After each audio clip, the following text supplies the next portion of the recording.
आपके आज के वेबिनार में स्वागत है। आज का विषय है भारतीय संस्कृति और मूल्य। हमारे बीच आज साहित्य के दो प्रमुख हस्ताक्षर श्री डॉक्टर सुधांशु जी शुक्ला, जो इस समय पोलैंड में है, एवं डॉक्टर हरीश अरोड़ा जी, जो पीजीडीवी सांध्य में कार्यरत है। अब मैं डॉक्टर रुचिरा जी, जो कि राष्ट्रीय सेवा योजना की कार्यक्रम अधिकारी हैं, उनका स्वागत करती हूँ और हमारे बीच वक्तव्य के लिए आमंत्रित करती हूँ। रुचिरा जी। वेबिनार में उपस्थित सभी सुधीजनों, विभिन्न विश्वविद्यालयों, कॉलेजों से सम्मानित प्रतिभागियों, प्राचार्य सर एवं प्रिय छात्रों, आप सबका शिवाजी कॉलेज की राष्ट्रीय सेवा योजना की ओर से स्वागत, वंदन, अभिनंदन। आज मुझे बहुत खुशी है कि मैं अपने बड़े भाई डॉक्टर सुधांशु शुक्ल और छोटे भाई डॉक्टर हरीश अरोड़ा के साथ इस मंच पर आप सबके साथ उपस्थित हूँ। भारत की संस्कृति बहुआयामी है, जिसमें भारत का इतिहास, भूगोल, प्राचीन विरासत, रिवाज, परंपरा, विचार सभी कुछ सम्मिलित हैं। यह देश की संस्कृति, उसके मूल्य, उसके लक्ष्य, प्रथाएं, साझा विश्वास का प्रतिनिधित्व करते हैं। मानव मूल्य एक अत्यंत प्राचीन और व्यापक अवधारणा है। वेदों, उपनिषदों में इसके लिए प्राप्य या गंतव्य का वाचक अर्थ शब्द प्रयुक्त हुआ है और इसके प्रेयस और श्रेयस उभय रूपों में से सुख, शांति और समृद्धि पूर्ण जीवन के लिए अपेक्षित उदात्त गुणों, जिनमें सत्य, विनय, दान, क्षमा, कर्म इत्यादि आते हैं, के ग्रहण और पालन संबंधी निर्देशों से युक्त प्रयास को अधिक महत्ता दी जाती है। इसी तरह से धर्म, अर्थ, काम, मोक्ष की परिकल्पना से संयुक्त हो यह जीवन लक्ष्य मोक्ष का प्रदाता स्वीकार किया गया है। युग परिवर्तन के साथ ही प्राचीन आस्थाएं, विचारों और मान्यताओं के अर्थ और स्वरूप भी परिवर्तित होते चलते हैं। अतः संस्कार, आस्था, परिवेश और रुचि आदि मूल्यों के अन्वेषण विश्लेषण के आधार हो गए। सर्वे भवन्तु सुखिनः ही जीवन का आदर्श और लक्ष्य माना जाने लगा। मानव समाज ने सभ्यता और संस्कृति के क्षेत्र में जो प्रगति की है, उसकी आधारशिला भी मानव मूल्य ही है। मूल्य ही संस्कृति को वैशिष्ट्य प्रदान करते हैं। ऋत वैदिक मूल्यों के त्रय के विचार का अत्यधिक महत्व है। ऋत हमारे आगे सदाचार के एक मानदंड को प्रस्तुत करता है। मूल्य नैतिक विकास के उद्भूत विवेकपूर्ण और नीति सम्मत अवधारणा है, जिसके केंद्र में मनुष्य है। मनुष्य सामयिक और शाश्वत दो प्रकार के होते हैं। दया, क्षमा, क्रोध, ममता, सुख, दुख आदि अपरिवर्तनीय शाश्वत मूल्य हैं, जबकि परिस्थिति विशेष से मानव में निहित सहयोग, विनिमय, उत्तरदायित्व, धर्म आदि परिवर्तनशील मूल्य माने गए हैं। इन्हें ही व्यक्तिक और सामाजिक भी कहा गया। दार्शनिकों ने नैतिकता पर बल देते हुए मूल्य को निष्कलुष मन से उद्भूत विचारों से उत्पन्न माना है, जिसकी संस्कृति करते हुए नीति शास्त्रियों ने मूल्य को मनुष्य के वर्तमान और भविष्य को संस्कारित करने वाली शक्ति माना।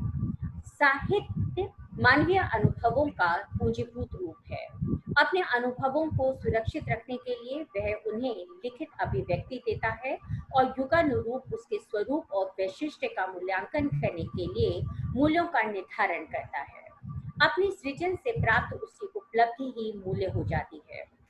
मूल्य का निकटतम संबंध आदि मानव की जिजीविषा से है, जिसने अपनी सुरक्षा और कल्याण हेतु सूर्य, चंद्र, उषा, अग्नि, वर्षा इत्यादि प्राकृतिक तत्वों को दैवी शक्ति से मंडित किया। उसने अपनी दृढ़ इच्छा शक्ति और कर्मठता से नित्य नए प्रयोग और आविष्कार किए और परिवेशानुरूप मूल्यों का निर्धारण किया। यही विभिन्न परिवर्तनों से होते हुए आज भी विद्यमान है। जीवन के लक्ष्य या उपलब्धि मनुष्य के विवेक और आकांक्षाओं, उसकी जिज्ञासाओं से उत्पन्न जीवन दृष्टि या धारणाएं अपनी सभी अर्थों में मूल्यों के नियामक हैं और उसका प्रयोक्ता तथा केंद्र मनुष्य है। उसकी संवेदनाओं के अभाव में मूल्य की कल्पना भी असंभव है। मूल मनुष्य द्वारा निर्धारित मूल्य युग और परिवेश सापेक्ष होने के कारण परिवर्तनशील है।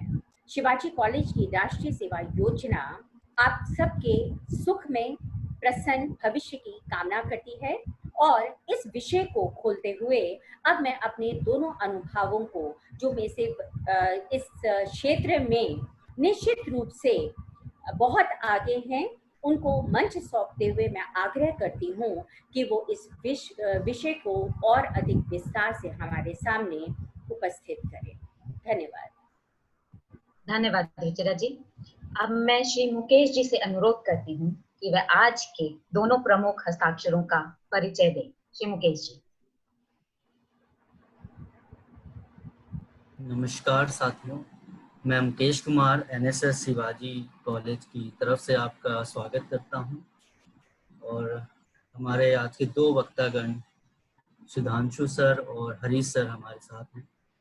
तो दिल्ली विश्वविद्यालय के पीजीडीएवी कॉलेज सांध्र के हिंदी विभाग में पिछले 20 वर्षों से अध्यापन कर रहे डॉक्टर हरीश सर साहित्य और पत्रकारिता के क्षेत्र में इनका प्रतिष्ठित नाम,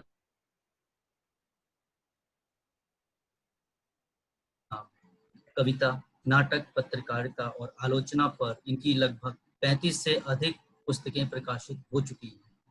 धूप की खुली किताब, एक समर्पित एकांत, जनसंचार, महाप्रयाण आदि आधुनिक साहित्य चिंतन आदि इनकी कुछ प्रमुख कृतियां हैं। शीघ्र ही इनका नवीनतम कविता संग्रह कैनवास के बाहर झांकती लड़की हिंदी के साथ साथ पंजाबी, अंग्रेजी और राजस्थानी भाषाओं में भी प्रकाशित होकर आने वाला है। इनके साहित्य पर विभिन्न विश्वविद्यालयों में एमफिल और पीएचडी के लिए शोध कार्य चल रहे हैं और हो चुके हैं। डॉक्टर अरोड़ा सर भारत तथा विश्व के अनेक देशों में विभिन्न महाविद्यालयों और विश्वविद्यालयों में राष्ट्रीय और अंतर्राष्ट्रीय संशोधियों में व्याख्यान दे चुके हैं। इनके साहित्य पर इन्हें भारतेंदु सम्मान, आचार्य रामचंद्र शुक्ल सम्मान, महाराजा कृष्ण जैन सम्मान, महावीर प्रसाद द्विवेदी पत्रकारिता सम्मान आदि 20 से अधिक राष्ट्रीय और अंतर्राष्ट्रीय सम्मानों से सम्मानित किया जा चुका है। इनकी एक कविता तप्त है फिर से जवानी और अमरावती विश्वविद्यालय के बीकॉम के विद्यार्थियों के लिए तथा 4 कविताएं, जिनमें से कुछ विमेन, शरद, शतमा, मुट्ठी भर छाया, आंगन पर धूप, धूप का आमंत्रण तथा अजारक कवि रानी चेन्नम्मा विश्वविद्यालय कर्नाटक के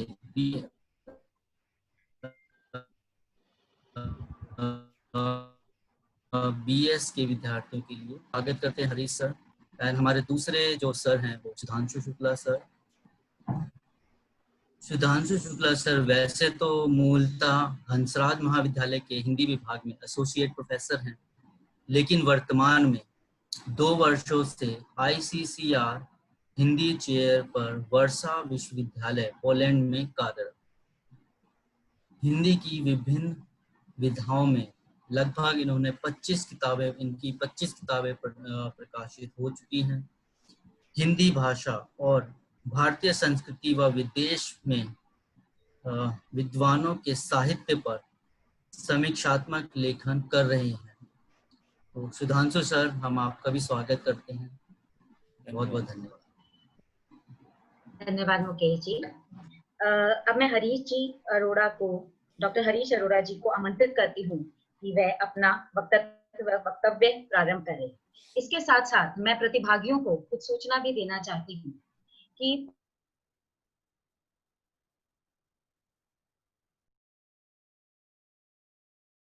तो आप उसको चैट बॉक्स में लिख दीजिए, ताकि वह वक्तव्य के अंत में आपके प्रश्नों को इकट्ठा लिया जाएगा। धन्यवाद। तो मैं आमंत्रित करती हूँ डॉक्टर हरीश जी अरोड़ा जी को। आइए सर, नमस्ते। शिल्पा जी, सबसे पहले तो मैं धन्यवाद ज्ञापित करना चाहूँगा शिवाजी कॉलेज की एनएसएस इकाई का, कि उन्होंने इस तरह का विशेष आयोजन किया, क्योंकि सामान्य तौर पर यह माना जाता है कि एनएसएस का काम केवल समाज सेवा से संबंध है। लेकिन लॉकडाउन के पीरियड में या कोरोना काल में यदि हम देखकर चलें तो हमें बहुत सारी ऐसी चीज़ों की आवश्यकता महसूस होने लगी जिसका संबंध हमारे समाज के उन संगठनात्मक विचारों के साथ जुड़कर चलना आवश्यक हो गया, जो वर्तमान समय की परिस्थितियों में बहुत ज्यादा आवश्यक भी है। तो ये जरूरी था कि इस तरह के हम वेबिनार्स आयोजित करें, इस तरह के व्याख्यान आयोजित करें जिनका संबंध हमारे सामाजिक मूल्यों के साथ भी बना रहे और हमारे समाज की जो मूल चेतना है उसे भी कहीं ना कहीं वो उद्घाटित कर पाने में समर्थ हो सके। तो इसके लिए मैं शिवाजी कॉलेज की एनएसएस इकाई और उसके समस्त पदाधिकारियों का बहुत बहुत आभार व्यक्त करता हूँ कि इस तरह के वे आयोजन कर रहे हैं, और चाहूंगा कि वे निश्चित रूप से आगे भी ऐसे आयोजन करते रहें। आज हमारे साथ हैं डॉक्टर सुधांशु शुक्ला जी। बड़े भाई सुधांशु शुक्ला जी को मैं नमन करता हूँ। वर्तमान में पोलैंड में है, लेकिन वर्षों तक हमने दिल्ली विश्वविद्यालय में उनके साथ बैठकर अनेक विषयों पर विमर्श किया है। उनके पास इस समय तो चूंकि प्रवासी साहित्य पर उनका बहुत गंभीर चिंतन, बहुत गंभीर कार्य भी हो रहा है, और प्रवासी साहित्य ने भारतीय संस्कृति को कैसे प्रभावित किया है, या भारतीयों ने विश्व में जाकर जिस तरह से वैश्विक संस्कृति को प्रभावित करते हुए भारतीय संस्कृति में भी कुछ नई जीवन धाराएं जोड़ी हैं, उसके लिए मुझे लगता है कि सुधांशु शुक्ला जी से बेहतर इस समय कोई और जान नहीं सकता। मैं आभार व्यक्त करता हूँ कॉलेज के प्राचार्य, जो मेरे अभिन्न मित्र भी हैं, डॉक्टर शिव कुमार सहदेव जी।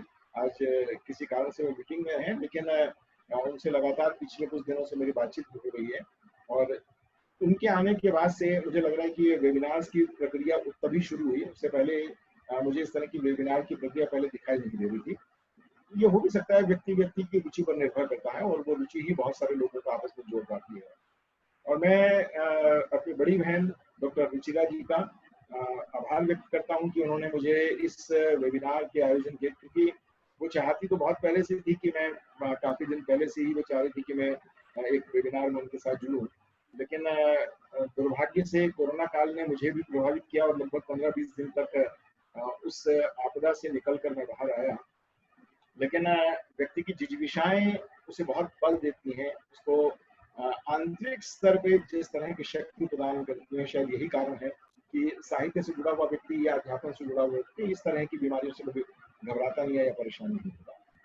ये मेरा परम सौभाग्य है कि मुझे इस तरह के आयोजन में, और विशेष रूप से ऐसे विषय पर बातचीत करने का आज अवसर मिल रहा है जो विषय आज के समय में बहुत अधिक प्रासंगिक भी है, और ये जरूरी था कि हम इस विषय पर गंभीरता से विचार करें। मैं बहुत सारे प्रतिभागियों को देख रहा हूँ जो मेरे बहुत अभिन्न उसमें मित्र भी हैं, कुछ वरिष्ठ प्राध्यापक भी हैं, और पूरे भारत से लगभग 130 से ज्यादा प्रतिभागी इसमें जुड़ चुके हैं। बहुत सारे ऐसे शोधार्थी भी हैं जिनसे मेरा पुराना परिचय है। मित्रों, बात करेंगे आज के विषय के संदर्भ में, क्योंकि आज अगर हम भारतीय संस्कृति और मूल्य इस विषय पर बात करने के लिए इकट्ठा हुए हैं तो कोई ना कोई कारण तो होगा। क्या कि आज वर्तमान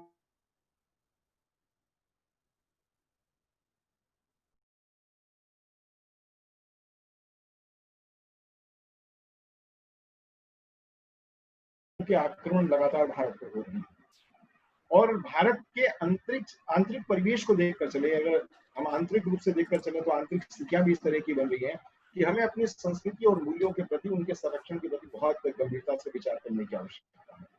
यदि हम हजारों वर्षों की अपने मनुष्यों की संस्कृति को देखें, भारतीय संस्कृति को देखें, तो हमारे मनुष्यों के पास एक दूरदृष्टि थी। उन्होंने हजारों वर्ष पहले ही इस तरह की भावनाओं और विचारधाराओं से भारतीय समाज को दूर रखने का प्रयत्न पहले से ही करना शुरू कर दिया था। वे जानते थे कि ऐसी विचारधाराएं जो शुभ्र है, संकीर्ण है या विक्रमकारी है, उनसे भारतीय समाज को दूर रखा जाना ही सबसे बेहतर होगा। और उसका कारण भी है, क्योंकि संस्कृति मनुष्य की जीवन चेतना के साथ संबद्ध होती है। समूचे समाज को एक साथ ले चलने वाली प्रवृत्ति वो भारतीय संस्कृति के निर्माण में सबसे बड़ी भूमिका निभाती है। मैं संस्कृति की परिभाषा नहीं देना चाहूंगा, तो मुझे लगता है कि हम सभी प्राध्यापक हैं, शोधार्थी हैं, और संस्कृति के शब्दकोशीय अर्थ से भी हम परिचित होंगे। और शब्दकोश के अतिरिक्त हम अगर व्याकरणिक दृष्टि से देखें तो संस्कृति शब्द का निर्माण किस रूप से होकर चलता है, उन सब शब्दों से हम परिचित होंगे। मोटे मोटे तौर पर कहें कि हम सभी जानते हैं कि संस्कृति का मूल अर्थ जो है शब्दकोश की दृष्टि से वो परिष्कार की भावना या परिष्कृत करने की चेतना है।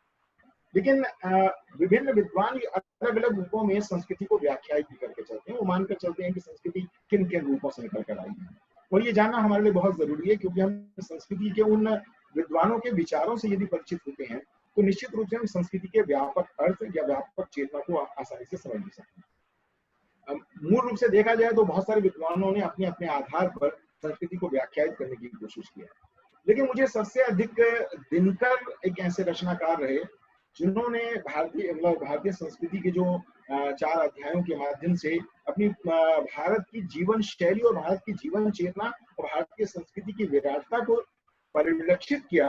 मुझे लगता है कि दिनकर के विचार यहाँ सबसे अधिक सार्थक बनते चल सकते हैं। मैंने बहुत सारे विद्वानों की संस्कृति से संबंधित परिभाषाएं भी पढ़ी हैं। जब मैं अपना पीएचडी का शोध कार्य कर रहा था तो उस शोध कार्य में एक अध्याय ऐसा था जिसमें संस्कृति के संबंध में मुझे विचार व्यक्त करने थे, क्योंकि राष्ट्रीय अस्मिता, किसी भी राष्ट्र की अस्मिता में जो प्रतिमान होते हैं उन प्रतिमानों में संस्कृति सबसे बड़ा प्रतिमान मानी जाती है। और लगभग ये मान लीजिए लगभग 2000 के आसपास के समय में जब संस्कृति पर मैंने बहुत अधिक गंभीर चिंतन किया, संस्कृति को बहुत गंभीरता से पढ़ा, तो लगभग ये मानकर चलिए कि शायद ही भारतीय या वैश्विक स्तर पर इतने विद्वान होंगे जिनके विद्वानों को संस्कृति के संदर्भ में मैंने जानने की चेष्टा की। तो भारतीय और पश्चिमी संस्कृति के बीच में एक अतिक्रमण, भारतीय और पश्चिमी संस्कृति के बीच में वैचारिक स्तर पर जो एक परिवर्तन की स्थिति मुझे दिखाई दी, उसी के आधार पर ही मुझे लगा कि हमें भारतीय संस्कृति को वैश्विक संस्कृति से थोड़ा सा अलग रख के चलने की आवश्यकता होगी। विश्व की संस्कृति एक अलग प्रकार की संस्कृति है, यूरोप की संस्कृति एक अलग प्रकार की संस्कृति है। मैं अगर एशिया की संस्कृति की बात करूं तो एशिया की संस्कृति में भारत की संस्कृति का ही प्रभाव सबसे अधिक दिखाई देकर चलता है। और यदि अगर हम देखकर चले तो हम अपने पूरे इतिहास को उठाकर देखकर चलें तो इतिहास के अनेक ग्रंथों में इस बात का वर्णन किया हुआ है कि एशिया और यूरोप के अनेक देशों में भारतीय विद्वान, भारतीय मनीषी पहले से ही यात्राएं करते रहे हैं, और वहां यात्राओं के करने के उपरांत ही उन्होंने भारतीय संस्कृति की उस व्यापकता को, भारतीय संस्कृति की मूल चेतना को वहां के लोगों तक पहुंचाया है। और यही कारण है कि विश्व के अनेक राष्ट्रों में आज भी भारतीय संस्कृति के अनेक उदाहरण भी आपके सामने रख सकता हूँ, बहुत सारे राष्ट्रों के नाम भी आपके सामने रख सकता हूँ जो भारतीय संस्कृति से प्रभावित होकर ही उन्होंने अपने राष्ट्र के नाम तक रख दिए। इंडोनेशिया एक ऐसा ही देश है। इंडोनेशिया अगर आप देखें तो वहां की भाषा में इंडोनेशिया का मतलब है, इंडो मतलब भारत, नेशिया मतलब द्वीप। यदि हम ऐतिहासिक संस्कृति में भारतीय संस्कृति के उन इतिहास ग्रंथों को देखकर चले तो भारत द्वीप का नाम पहले से ही वहां पर लिखकर चलता है। और वहां आप देखिए आज भी रामायण खेली जाती है। इस्लामिक कंट्री होने के बावजूद भी वहां के लोगों ने भारतीय संस्कृति की उस मूल चेतना को अपने साथ जोड़ कर रखा है, जिसे समष्टि की भावना के अंतर्गत ही हम रखकर चलते हैं। तो संस्कृति वास्तव में किसी राष्ट्र या समाज के वो जीवन व्यापार है जिससे हम एक मानवीय दृष्टि का निर्माण करते हैं। लेकिन ध्यान रखिएगा वे मानवीय दृष्टि की प्रेरणा जो है वो आदर्शों की समष्टि से होकर निकलती है। यानी हम विभिन्न प्रकार के आदर्शों, विभिन्न प्रकार के मूल्यों को जब एकत्र रूप में, एकात्म रूप में लोगों के समक्ष लेकर आते हैं तब हम भारतीय संस्कृति का निर्माण करके चलते हैं या संस्कृति का निर्माण करके चलते हैं। संपूर्ण सामाजिक जीवन की जो नियति है वो संस्कृति से ही आरंभ होती है और अंत भी यानी कि समाहित भी वो इसी संस्कृति के अंदर ही होती है। यानी मनुष्य का जीवन, उसकी संपूर्णता, उसकी सामाजिकता, उसकी सांस्कृतिकता, सभी के अंदर संस्कृति ही है विद्यमान रहती है। उससे हम परे हटकर कभी कल्पना भी नहीं कर सकते। दिनकर ने कहा था कि संस्कृति वास्तव में जीवन का एक तरीका है, जीवन को जीने का एक तरीका है। अपने जीवन में जो हम संस्कार जमा करते हैं वही हमारी संस्कृति का अंश बन जाते हैं। ये आज के समय की बात नहीं है। हम अगर संस्कृति की विरासत को देखकर चले तो हमारे पूर्वजों ने हमारे लिए छोड़ा वो हमारी संस्कृति है। हम अपनी भावी पीढ़ियों के लिए जो छोड़कर जा रहे हैं वो भी हमारी संस्कृति का ही हिस्सा है। इसलिए संस्कृति हमारे जीवन में व्याप्त है और हम सिर्फ इसे अनुभव कर सकते, हम उसे छू नहीं सकते, हम उसे स्पर्श नहीं कर सकते, हम उसे देख नहीं सकते। इसीलिए वे आत्मिक स्तर पर अनुभव करने वाली वस्तु है। यानी अगर कहें कि संस्कृति शरीर का नहीं आत्मा का गुण है तो कोई गलत नहीं होगा। और यदि हम देखकर चले भारत में सभ्यता और संस्कृति को लेकर बहुत सारे विमर्श हुए हैं। सभ्यता और संस्कृति के संबंध में बहुत विचार भी हुआ है कि हम सभ्यता किसे मानते हैं और संस्कृति किसे मानते हैं।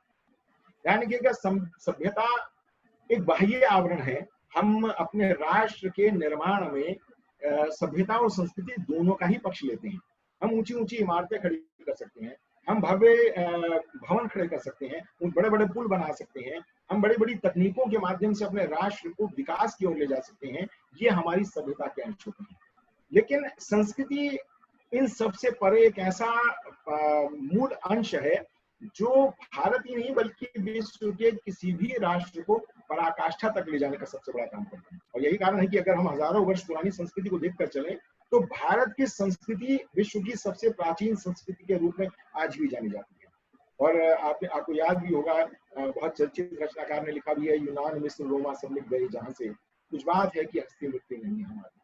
उसका कारण है कि हमने अपनी संस्कृति को मौखिक रूप से अपने साथ संबद्ध किया। हमने अपने संस्कृति के प्रतिमानों को कहीं भी जाने नहीं दिया। हमने अपने संस्कृति के प्रतिमानों को आत्मगत स्तर पर संजो कर रखा। हम अपने जीवन की शैली के रूप में अपनी संस्कृति के अंशों को लेकर चलते। इसलिए संस्कृति एक विराट बोध का, जिसे समझना होगा तो एक विराट दृष्टिबोध के माध्यम से हम समझ कर चल सकते हैं। और वो दृष्टिबोध आंतरिक स्तर पर होता है, बाह्य स्तर पर नहीं। बाह्य स्तर पर हम जो देखते हैं वो हमारी सभ्यता है, और आंतरिक स्तर पर जिसे हम महसूस करते हैं वो हमारी संस्कृति है। अब बात करते हैं भारतीय संस्कृति की, क्योंकि अगर संस्कृति के संदर्भ में मैंने जो बात की है वो विश्व के किसी भी राष्ट्र के साथ संबद्ध हो सकती है। लेकिन भारतीय संस्कृति के संबंध में अगर मैं विचार करूं तो ये विचारकों ने अलग अलग रूपों में भारतीय संस्कृति को जानने की कोशिश की है। और कुछ लोगों ने भारतीय संस्कृति के संबंध में उसको बहुत संकीर्णता से देखा है, कुछ लोगों ने थोड़ा व्यापक है कि मत विचारकों के रहे हैं। कुछ विचारक ऐसे, क्योंकि हमारे राष्ट्र में संकीर्णता कभी रही ही नहीं है, लेकिन विचारक तो संकीर्ण हो सकते हैं। तो कुछ विचारकों ने अपनी संकीर्ण दृष्टि के आधार पर यह माना कि किसी एक संप्रदाय या किसी एक मत या किसी एक पंथ के जो गुण होते हैं वही संस्कृति होती है। यानी संस्कृति को एक सीमित स्तर पर देखने की उनकी दृष्टि रही। कुछ ऐसे भी लोग रहे हैं जो थोड़ी व्यापक दृष्टि से देखते हैं। वो कुछ मतों को, यानी कि एक मत को न मानकर, भारत में जैसे बहुत सारे मत अलग अलग रहे हैं, और उन मतों में से कुछ मत ऐसे जो भारत की जीवन चेतना में सैकड़ों वर्षों से, हजारों वर्षों से रहे हैं, वो केवल उन्हीं मतों को और उन्हीं संप्रदायों को स्वीकार करते हैं। जो भारत से बाहर से संप्रदाय और मत भारत में आए, उन मतों को स्वीकार करने को तैयार नहीं है। लेकिन बहुत सारे ऐसे विचारक भी हैं जिन्होंने भारत के जीवन और भारत की दार्शनिक चेतना को हजारों वर्षों पूर्व की संस्कृति के साथ जोड़ते हुए देखा है, उस दृष्टिकोण को पहचानने की कोशिश की है जिन्हें हमारे मनीषियों ने वेदों और पुराणों और अनेक ग्रंथों के माध्यम से रचा है, और उसी को आदर्श दृष्टि के रूप में स्वीकार करके चलते हैं। और वही आदर्श दृष्टि का सबसे बड़ा मत रहा है वसुधैव कुटुंबकम की भावना। जब एक आदर्श मत संपूर्ण वसुधा को एक परिवार के रूप में मानकर चलता है, तो उस परिवार में कोई संप्रदाय, कोई मत या कोई पंथ अलग कैसे हो सकता है? वो एकात्मकता की भावना भारतीय जीवन चेतना का सबसे बड़ा आदर्श है। भारतीय संस्कृति यहीं से निकल जाती है। हम अक्सर ये कहकर चलते हैं, हम पीछे की ओर क्यों देखते हैं? ध्यान रखिएगा, भारतीय संस्कृति उस नदी की धार के समान है जो निरंतर आगे बढ़ती है। वो पीछे की ओर लौट कर नहीं जाती, लेकिन पीछे से लगातार वो जल प्रवाहित होता है। यानी संस्कृति के वे तत्व जो हजारों वर्ष पहले के नदी की जलधारा के समान निरंतर आगे बढ़ते हुए चले आते हैं, उसमें अनेक प्रकार के ऐसे भी मत होते हैं, अनेक प्रकार के ऐसे भी विचार होते हैं, अनेक प्रकार की ऐसी सोच भी होती है जो भारतीय जीवन के अनुकूल नहीं होते। उसे मैं मानता हूं कि नदी में डाले जाने वाला वो कूड़ा है जिसे नदी अपने पास ले तो लेती है, लेकिन कुछ समय के बाद उसे अपने तल पर छोड़ देती है और नदी का जल निरंतर आगे से बढ़ता चला है। और नदी के ऊपर के जल को आप देखें तो स्वच्छ जल है, वही नदी की धार है। हम लेकिन परंपरा का साथ छोड़ नहीं सकते। परंपरा भी निरंतर आगे बढ़ने वाली वो प्रक्रिया है जो हमारे मूल्यों के माध्यम से, हमारी संस्कृति के माध्यम से हमारे समाज का निर्माण करती है, हमारे समाज को आगे बढ़ाती है। यही नदी की धार के समान ही मैं भारतीय संस्कृति को मानता हूँ। अब विचार करें कि आखिर भारतीय संस्कृति के कौन से ऐसे मूल तत्व हैं जिनके आधार पर हम भारतीय संस्कृति को पहचानते हैं। मेरा एक आग्रह है कि कुछ लोगों के परिवार के लोग पीछे से आवाज उनकी आ रही है, वो अपने उनको म्यूट कर दें तो ज्यादा अच्छा होगा।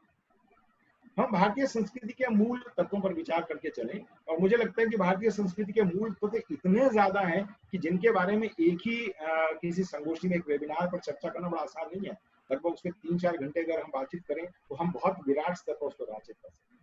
लेकिन मैं केवल उन कुछ मूल तत्वों की बात करूंगा जिससे हमारी पहचान, भारत की पहचान बनी हुई है, जिससे हम मानते हैं कि भारत की संस्कृति विश्व की संस्कृतियों से भिन्न क्यों है, जिसे हम मानते हैं कि हम भारत को विश्व गुरु उसी संस्कृति के माध्यम से ही क्यों बनाकर चलते हैं, जिसके माध्यम से हम ये कह सकते हैं कि बहुत सारे रचनाकारों ने भारतीय संस्कृति की उसी विराटता को इस स्तर पर लाकर दिखा दिया है कि जिसके माध्यम से हम भारत को आज भी विश्व गुरु के स्थान पर खड़ा करने के लिए पूरी तरह से तत्पर हैं।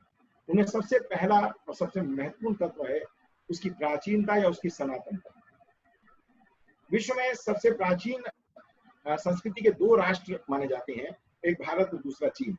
लेकिन आप अगर देखकर चलेंगे तो भारतीय संस्कृति के जो मूल तत्व हमें दिखाई देकर चलते हैं, हम भारतीय संस्कृति के साहित्य के माध्यम से वैश्विक स्तर पर जिन स्थानों की हम यात्रा करते हैं और वहां हमें कई ऐसे तत्व मिलते हैं, कई ऐसे प्रमाण मिलते हैं जो ये दिखाते हैं कि भारतीय लोगों ने वहां जाकर भारत की संस्कृति के उन चिन्हों को रखा या उन चिन्हों को वहां स्थापित किया। और आर्कियोलॉजी डिपार्टमेंट ने जब उन सारी चीजों को ढूंढा और उनके माध्यम से उनको पहचानने की कोशिश की तो लगभग ये मानकर चलते हैं कि 7 या 8 हजार वर्ष पूर्व पुरानी संस्कृति के वे प्रतिमान हमें आज भी मिलते हैं। जबकि हम ये मानकर चलते हैं कि रामायण काल की संस्कृति आज से 5000 वर्ष पूर्व की संस्कृति है। लेकिन हम ये मानते हैं कि जो 4 युग हैं, जिन 4 युगों में सतयुग है, त्रेता युग है, द्वापर युग है और ये कलयुग है, कहते हैं कि एक एक युग करोड़ों वर्षों लाखों वर्षों का है।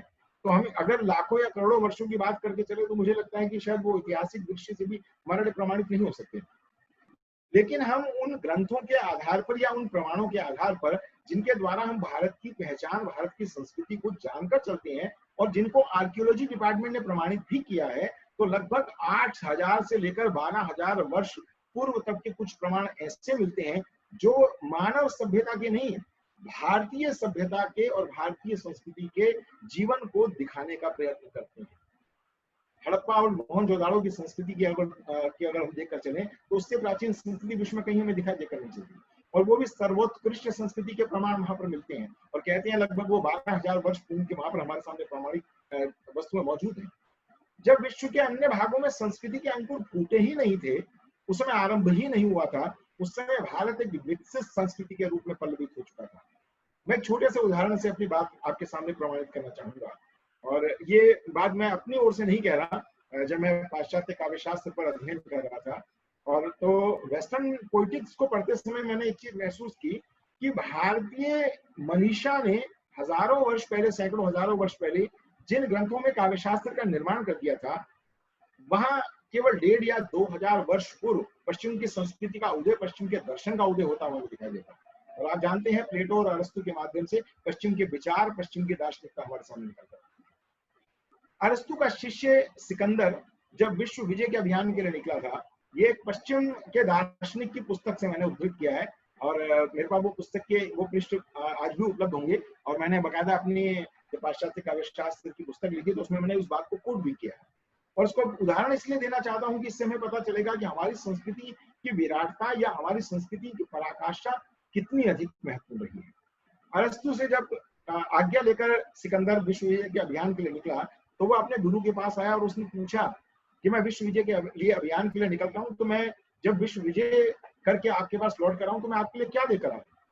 तब अरस्तु ने कहा था कि मैंने सुना है कि इस विश्व में भारत वर्ष नाम का एक देश है, उस देश में एक श्रीमद् भागवत गीता नाम की कृति है। कहते हैं उस कृति के अंदर भारतीय नहीं, विश्व के समस्त मूल्यों का सार, समस्त जीवन चेतना का सार निहित है। अगर संभव हो तो मेरे लिए वो पुस्तक लेकर आप सोचिए, श्रीमद् भगवत गीता जो भारतीय जीवन चेतना, भारतीय दर्शन का संपूर्ण सार हजारों वर्ष पहले लेकर आई थी, और पश्चिम में अभी जब उदय भी नहीं हुआ था विचारों का, और उस समय पश्चिम के देशों में श्रीमद् भगवत गीता के उन सूत्रों के बारे में, उस सांस्कृतिक चिन्हों के बारे में पहले से ही वहां पर पहचान पहुंची थी। इसका मतलब हुआ कि हम केवल 4 या 5000 वर्ष पूर्व की प्राचीन संस्कृति में नहीं है, हम हजारों वर्ष पूर्व की संस्कृति है।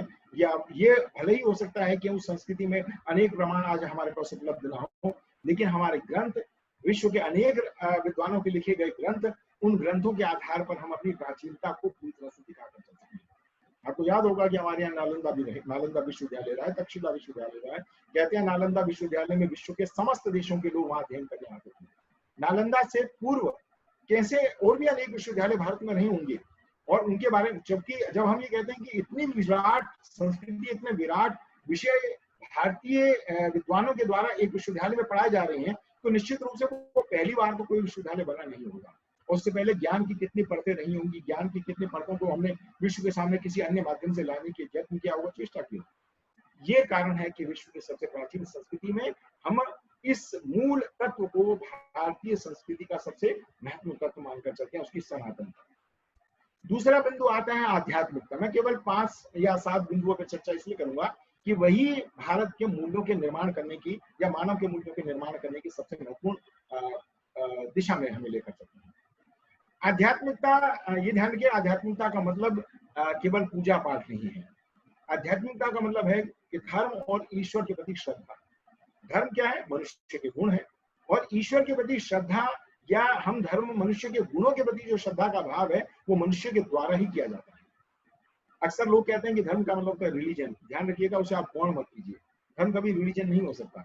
धर्म का कोई भी अनुवाद किसी अन्य भाषा में किया जाना संभव ही नहीं है, क्योंकि धर्म धार्यति इति प्रजा, यानी कि मनुष्य के वे गुण जिसे मनुष्य धारण करता है, प्रजा धारण करती है, और उन्हीं गुणों को धारण करने के बाद ही राजा भी उन्हीं गुणों के लिए समर्पित होकर चलता है। ये आज का नहीं, हजारों वर्ष पूर्व की हमारी संस्कृति का एक महत्वपूर्ण बिंदु है। आध्यात्मिकता भारत की किसी भी विषय वस्तु के साथ अपने आप ही जुड़ जाता है। हम ये कहें कि राजनीति शास्त्र में आध्यात्मिकता नहीं है तो गलत होगा। हम ये कहें कि नीति शास्त्र में आध्यात्मिकता नहीं है तो गलत होगा। हमारे दर्शन, हमारी राजनीति शास्त्र, हमारा नीति शास्त्र, हमारा समाज शास्त्र, हमारा कला शास्त्र, कोई भी ऐसा विषय नहीं है जिसके अंदर आध्यात्मिकता की भावना मौजूद नहीं है। आध्यात्मिकता की भावना एक आंतरिक स्तर के आंतरिक चिंतन के माध्यम से लोगों तक पहुंचती है। हमारे यहाँ जितने भी शास्त्र हैं आज आधुनिक विज्ञान के रूप में वो लोगों के सामने आते हैं। हम अपने शास्त्रों को विज्ञान के रूप में कभी भी अपने युग में स्थापित करने की चेष्टा नहीं करते, लेकिन हम उसे शास्त्र इसलिए कहते थे कि वो ज्ञान की परतों के माध्यम से समाज को कुछ देते थे। चाहे वो आयुर्वेद विज्ञान हो, चाहे वो नीति शास्त्र हो, ये सभी के सभी हमारे लिए हमारे जीवन में आज भी उतने ही उपयोगी हैं। और आप आज देखते हैं कि कोरोना काल में तो हम आयुर्वेद शास्त्र के ऑफिसर लौट के जा रहे हैं। हमारे लिए वो इतना महत्वपूर्ण, हमारे लिए शायद कभी वो इतना महत्वपूर्ण नहीं रहा होगा जितना विश्व ने उसे अपना महत्वपूर्ण मानना शुरू कर दिया। तो इसका तात्पर्य हुआ कि हम वैश्विक दृष्टि से अपनी आध्यात्मिक दृष्टि को वैश्विक स्तर पर जिस रूप में लेकर जाते हैं वो सबसे अधिक महत्वपूर्ण दृष्टि हमारे सामने बनकर चलती है। इसीलिए आध्यात्मिकता हमारा सबसे प्रमुख एक हिस्सा, एक प्रमुख अंग बनकर चलता है। भारतीय संस्कृति की विशेषता का एक महत्वपूर्ण आधार बनकर। अब तीसरा बिंदु है जो मैंने आध्यात्मिकता से अलग करके आपके सामने रखा हूं, उसे कहते हैं धार्मिकता। जो धारण करने वाली शक्ति है वही धर्म है। ये क्या शक्ति है? आप देखते हैं कि युद्ध काल में और शांति काल में दोनों में धर्म होता है, और ये कृष्ण ने आपको महाभारत काल में दिखाया है। कृष्ण शांति चाहते थे, लेकिन जब शांति नहीं तो उन्होंने कहा था कि कई बार मानव धर्म की रक्षा के लिए युद्ध की आवश्यकता होती है। यानी धर्म विभिन्न परिस्थितियों में किन रूपों में आते हैं, उसमें हम किन गुणों को धारण करते हैं, ये धारण करने की अवस्था हमारे सामने निकल कर आती है। अक्सर लोग भारत के संबंध में कहते हैं कि भारत के जो लोग हैं वो बहुत वीर हैं, वीरता की भावना उनमें विद्यमान है। लेकिन ध्यान रखिएगा कि वीरता की भावना से कहीं अधिक भारतीय समाज में बलिदान की अवधारणा सबसे अधिक महत्वपूर्ण है। इसीलिए हम धर्म के अंदर बलिदान को सबसे अधिक प्रखरता देकर चलते हैं। हम वीरता को भी अपना भाव मानते हैं, लेकिन वीर होने में और बलिदान देने में दोनों में बहुत फर्क है। चौथा बिंदु आपके सामने रख रहा हूं, वो है सहिष्णुता। जियो और जीने दो। हम जी रहे हैं, दूसरों को जीने दे रहे हैं। हम किसी अन्य राष्ट्र की संपत्ति पर अपना अधिकार जमाने की कोशिश नहीं करते। हम किसी राष्ट्र की भूमि पर अपना अतिक्रमण करने की कोशिश नहीं करते। भारत के जितने भी राजा रहे, उन राजाओं ने दूसरे राष्ट्रों पर आक्रमण करने के स्थान पर अपने राष्ट्र की सीमाओं को बचाने की हमेशा कोशिश की, और उन पर उन्हीं युद्धों में उन्होंने अपने आप को सशक्त रूप से उठाने की भी कोशिश की। ऐसे बहुत सारे राजा भी होंगे जो दूसरे राज्यों पर आक्रमण करते होंगे, इसमें कोई दो राय नहीं। लेकिन अगर आप भारत के विशाल नक्शे को देखना चाहते हैं, जो उसके सनातन नक्शे को देखना चाहते हैं, तो आपको मालूम होगा कि नीचे इंडोनेशिया तक भारत एक समय भारत था। बाली द्वीप है, सुमात्रा द्वीप है। ये आप जानते हैं कि हमारे रामायण काल के अंदर इन पात्रों के नाम है। बाली का नाम है, सुमात्रा यानी सुमित्र यानी लक्ष्मण के नाम से उनका नाम लिया जाता है, और इंडोनेशिया को भारत द्वीप कहा जाता है। ये आपको मैंने स्पष्ट कर दिया। और अनेक ऐसे राष्ट्र रही हैं जिन राष्ट्रों में भारतीय संस्कृति के बहुत सारे चिन्ह मिलते हैं और उनके बहुत सारे प्रतिमान लेकर चलते हैं। हमने फिर भी दूसरों को जीने की प्रेरणा दी है। हम चाहते हैं विश्व शांति की ओर रहे। हम अहिंसा के पालन में हमेशा विश्वास करते रहते हैं। हमारी सहनशीलता और हमारे धैर्य की परीक्षा बहुत सारे राष्ट्रों ने ली है। याद रखिएगा, भारत कभी भी पराजित नहीं हुआ। अपने आप युद्ध करने से कभी पराजित नहीं हुआ, लेकिन भारत पराजित तब हुआ जब भारत में जयचंदों ने जन्म लिया। आप पूरे राष्ट्र का इतिहास उठाकर देख लीजिए। मैं जब गुरु गोविंद सिंह पर काम कर रहा था तो मैं बड़ा हैरान हुआ कि गुरु गोविंद सिंह ने न तो कभी किसी पर सीधे आक्रमण किया, उन्होंने सीधा रक्षा के लिए ही दूसरे यानी पहाड़ी राजाओं का साथ दिया। और जब औरंगजेब को या मुगलों को लगने लगा कि इन्हें पराजित ही नहीं कर सकते, तब उन्होंने उन पहाड़ी राजाओं को धमकाना शुरू किया, उन्हें पैसा देना शुरू किया। और वही कारण रहा कि छल के माध्यम से गुरु गोविंद सिंह को मारने का यत्न किया गया। खैर वो बचे और बाद में अपने ही एक कर्म से, जब वो आपको याद होगा जब उनके सामने एक धनुष आया तो उस धनुष पर प्रतिष्ठा चढ़ाने लगे, तब उनके घाव जो थे उनके टांके खुल गए और उसके बाद उनको परलोक गमन मिला। लेकिन हमने कभी केवल दूसरी जातियों पर, विदेशी जातियों पर कभी आक्रमण करने का यत्न नहीं किया। हम पर विदेशी आक्रमण जरूर हुए और उसी का ही परिणाम रहा कि हमने अपने आप को बचाए रखने के लिए केवल शस्त्र का स्वीकार किया, लेकिन हम शस्त्र और शास्त्र दोनों को स्वीकार करते चलते हैं। अगला बिंदु हमारे सामने आता है स्थायित्व। ये भारतीय जीवन की सबसे महत्वपूर्ण पक्ष है कि हम स्थायित्व की ओर ही आगे बढ़े। हमने अपने आप को एक जगह स्थापित कर लिया। यूनानी थे, शक थे, हूण थे, अनेक राजाओं ने हम पर आक्रमण किया, लेकिन सबके आक्रमणों के बावजूद भी भारतीय संस्कृति की चरमपंथा आज भी वैसे ही बनी है। आज भी हमारी भारतीय संस्कृति के जो मूल्य हैं, जो विलक्षण मूल्य माने जाते हैं, वो आज भी बने हुए हैं। और इसी सर्वांगीण संस्कृति को बचाए रखते हुए ही हमने अपने आप को स्थायित्व की दिशा में आगे बढ़ाने की कोशिश की। ऐसे अनेक बिंदु आपके सामने संस्कृति के और आएंगे, जिसमें कर्मवाद भी है, जिसमें भारत की ओजस्विता भी है, जिसमें भारत की प्रगतिशीलता भी है, जिसमें भारत में त्याग है, तपस्या है, तपोवन है। हम अलग अलग रूपों में भारतीय संस्कृति के प्रतिमानों को सहज रूप से स्वीकार करते हैं और भारतीय संस्कृति की जीवन चेतना को लोगों के सामने लाते हैं। विश्व आज अहिंसा की भावना को विश्व भी स्वीकार करता है। क्यों स्वीकार करता है? क्योंकि जानते हैं कि अहिंसा की भावना से अधिक बेहतर भावना आज के समय में खासतौर पर कहीं नहीं हो सकती। हम इसीलिए शांति की बात करते हैं। अब बात करते हैं, चूंकि ये विषय दो भागों में बटा हुआ नहीं है, भारतीय संस्कृति और मूल्य। मूल्य तो हमारी जीवन चेतना का आंतरिक हिस्सा है, उन्हें अस्वीकार ही नहीं कर सकते, क्योंकि मूल्य मानसिक धारणा होती है मूल रूप से। यानी हमारी मानसिक धारणाओं से ही मूल्यों का निर्माण होता है। जैसे संस्कृति है, वो अमूर्त है, हम उसे देख नहीं सकते, वो हमारे आंतरिक चिंतन के द्वारा अनुभव की जा सकती है, वैसे ही मूल्य है। मूल्य भी अमूर्त होते हैं, जिन्हें हम देख या स्पर्श नहीं कर सकते, केवल उनको अनुभव कर सकते हैं। लेकिन कुछ समय समय पर काल परिवेश में हम कुछ अलग अलग विचारकों ने जो मूल्यों की स्थितियां तय करने की कोशिश की, मूल्य कितने प्रकार के होते हैं।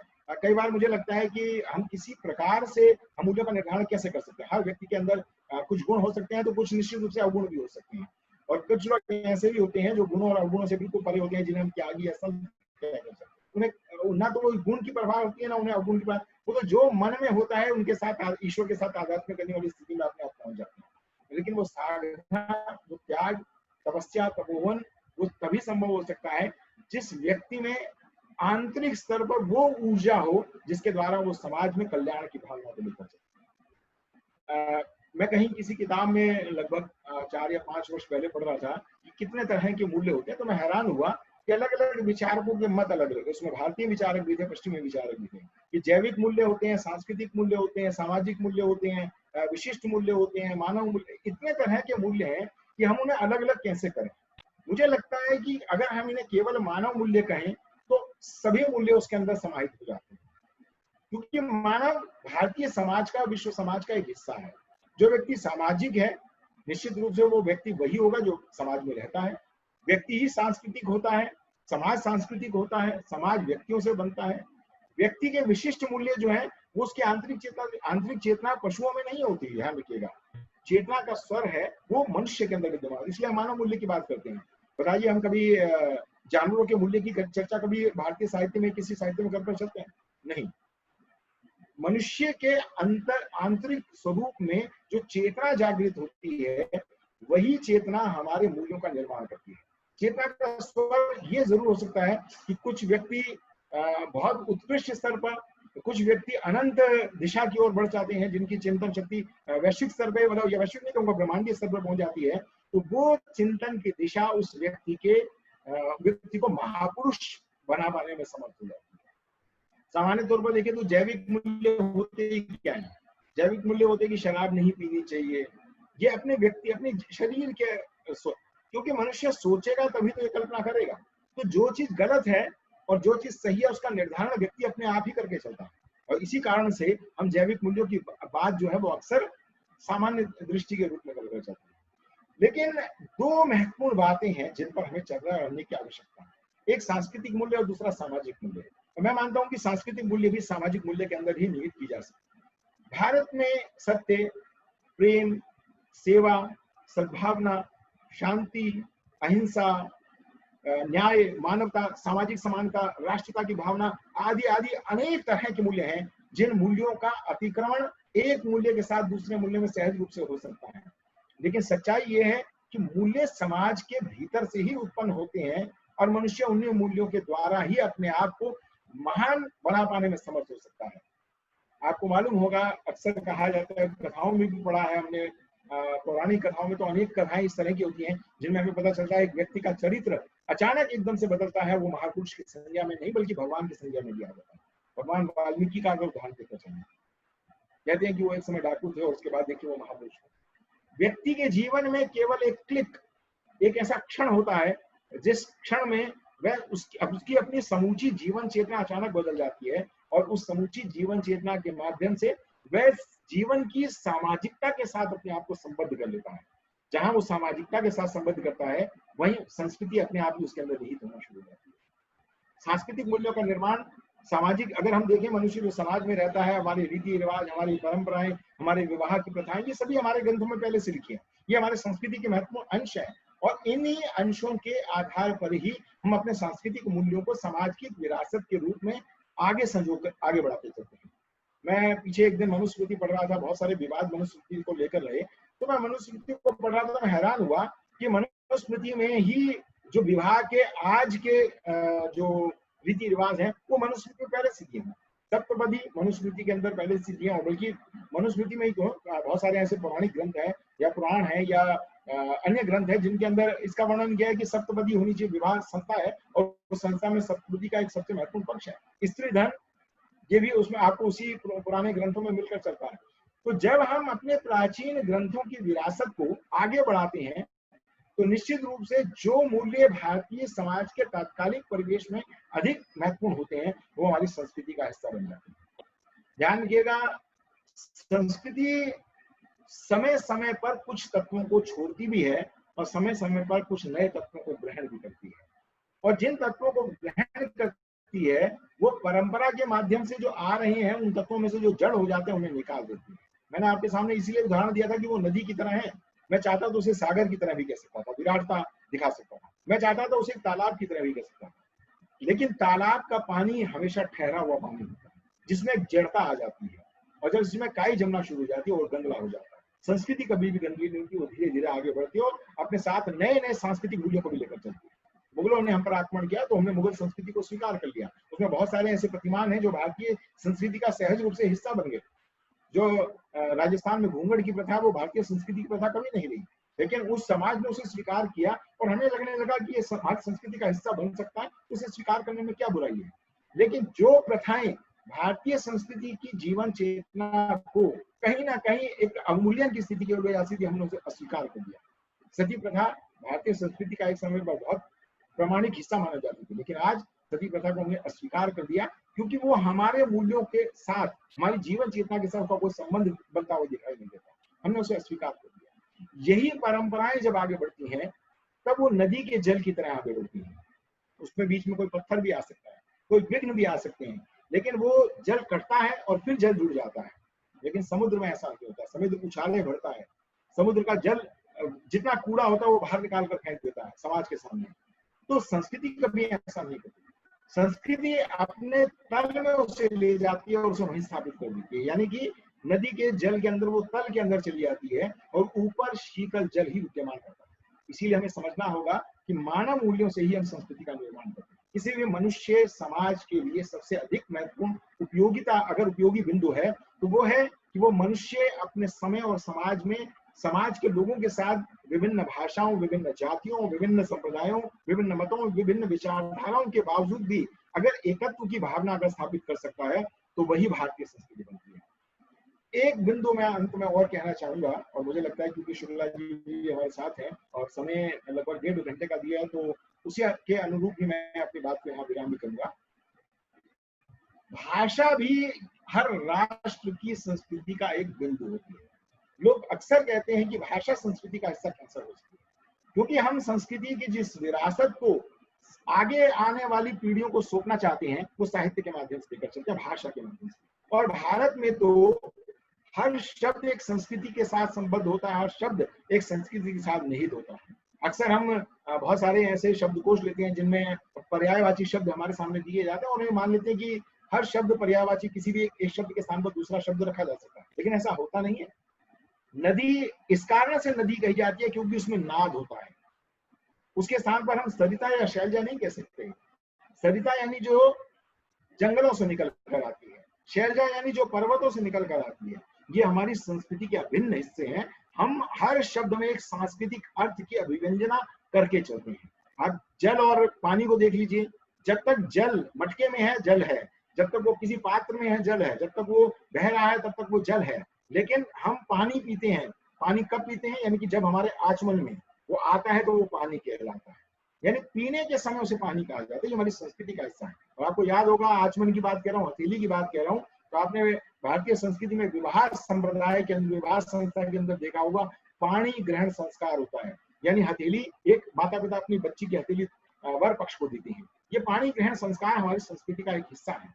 और यही कारण है कि हमने अपनी संस्कृति के उन शब्दों की अंतर्ध्वनियों को जानने की चेष्टा नहीं की, उनमें निहित अर्थों को जानने की चेष्टा नहीं की। इसीलिए कई बार हम किसी एक पंक्ति के अंतर्गत आने वाले एक शब्द के मूल अर्थ को न समझते हुए हम उस अर्थ को समझने की चेष्टा करते हैं जो किसी एक विद्वान द्वारा कह दिए गए।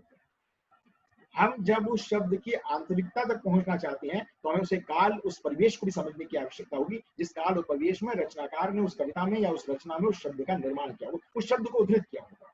वो शब्द अपने तात्कालिक परिवेश में किस अर्थ की अभिव्यंजना करता है, ये हमारे लिए सबसे महत्वपूर्ण होता है। इसीलिए भाषा संस्कृति का एक बहुत विशाल हिस्सा, विराट हिस्सा है।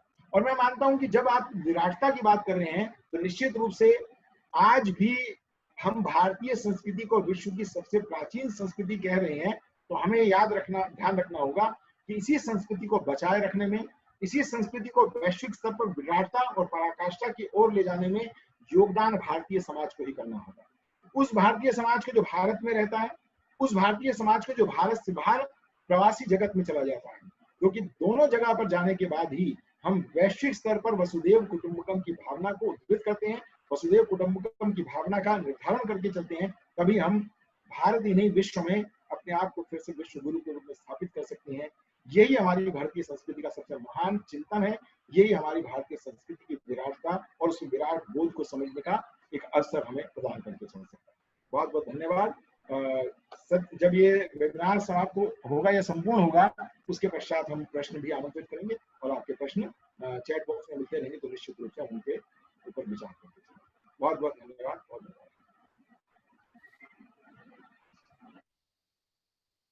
धन्यवाद हरीश जी, बहुत ही सुंदर व्याख्यान।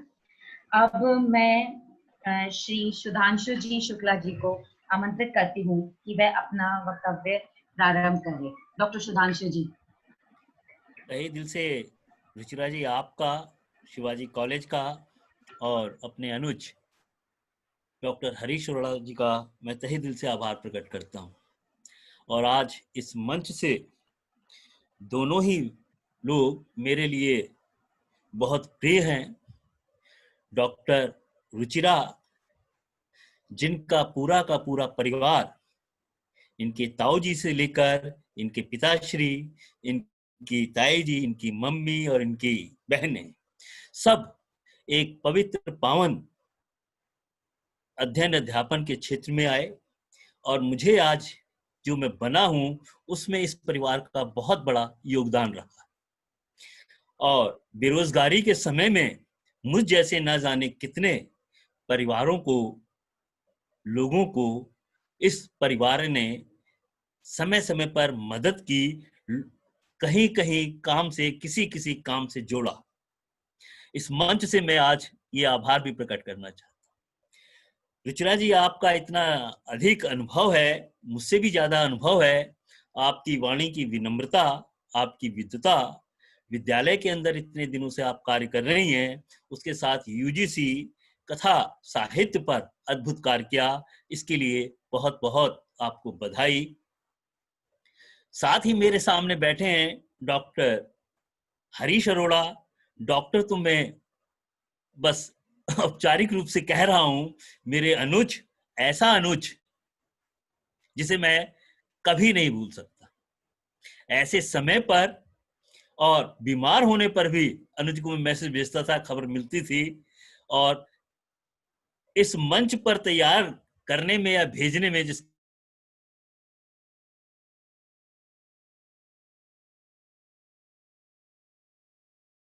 बहुत सुंदर विषय, भारतीय संस्कृति और मूल्य। हरीश भाई के बोलने के बाद कोई ऐसी चीज रह नहीं गई जिसको नए तरीके से कहा जाए। और उससे पहले डॉक्टर रुचिरा ने भी, क्योंकि रुचिर वैसे ही है ये, और रुचिरा बन गई उससे, सुमित्रा नंदन पंत जी का दिया हुआ ये नाम, अब ये तो रुचिरा है। लोग इसे रुचिरा ना समझे, ये उनकी आंखों का दोष है, उसमें मैं कुछ नहीं कह सकता। इस मंच पर जो कुछ भी कहूंगा मैं, ये सब उधार लिया हुआ, लेकिन नए तरीके से कहूंगा, बस ये है। मेरा कुछ नया नहीं है, कहने का ढंग नया हो सकता है, लेकिन वो वही सब बातें कहूंगा जो हरीश जी ने और रुचिरा जी ने कही।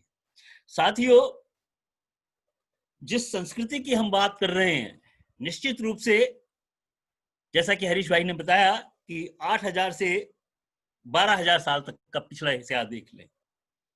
क्यों भारत को विश्व गुरु कहा जाता था? क्या कारण रहा कि भारतीय संस्कृति इतनी उदात्त विश्व गुरु कहलाई गई? यह देश उन लोगों का देश है जहां पर ऋषि मुनि भी जन्म लेने के लिए तरसते हैं। भगवान भी तरसते हैं कि मेरा यहां पर जन्म हो जाता तो यशोदा जैसी मां के गुण में आता। तो उस देश के अंदर जो ऋषियों मुनियों ने तपस्या की, वह तपस्या, ऋषियों मुनियों की तपस्या अपने लिए नहीं थी। अगर वशिष्ठ तपस्या कर रहे हैं तो वो अपने लिए नहीं कर रहे, वो मानव हित के लिए कर रहे हैं। तो हमारे ऋषियों मुनियों ने जो भारतीय संस्कृति, जो मूल्य बनाए, वह प्राणी मात्र के लिए बनाए। और हम बहुत गौरवान्वित होते हैं कि हमारा जन्म भारत में हुआ, और गौरवान्वित हैं, होते हैं और होते रहेंगे, क्योंकि हम इस पावन धरती पर हमने जन्म लिया। इस धरती पर जन्म लेने के लिए पोलैंड के लोग मुझसे जब बात करते हैं कि आप उस पावन धरती पर हो, और हम तो अपने आप को मलेच्छ समझते हैं कि हमारा जन्म भारत में क्यों नहीं हुआ। वाराणसी के तट पर हमने संस्कृत का ज्ञान लिया, धर्म को जाना। इसी संदर्भ में जो विदेशी लोग हैं, उनके कुछ मैं वक्तव्य से अपनी बात आगे बढ़ाऊंगा। टी.एस. इलियट ने कहा, भारतीय दार्शनिकों के सूक्ष्म चिंतन के सामने अधिकांश महान यूरोपीय दार्शनिक स्कूल के बच्चे जैसे दिखते हैं। इसकी चर्चा अरस्तु और प्लेटो से हरीश जी ने शुरू कर दी। उसी सर विलियम जोन्स कहते हैं, प्राचीन भारतीय साहित्य के किसी भी महत्वपूर्ण अंश का अवगाहन करने के लिए मात्र एक जन्म मनुष्य का पर्याप्त नहीं है। मैंने एक लेख लिखा, गांधी आखिर गांधी क्यों?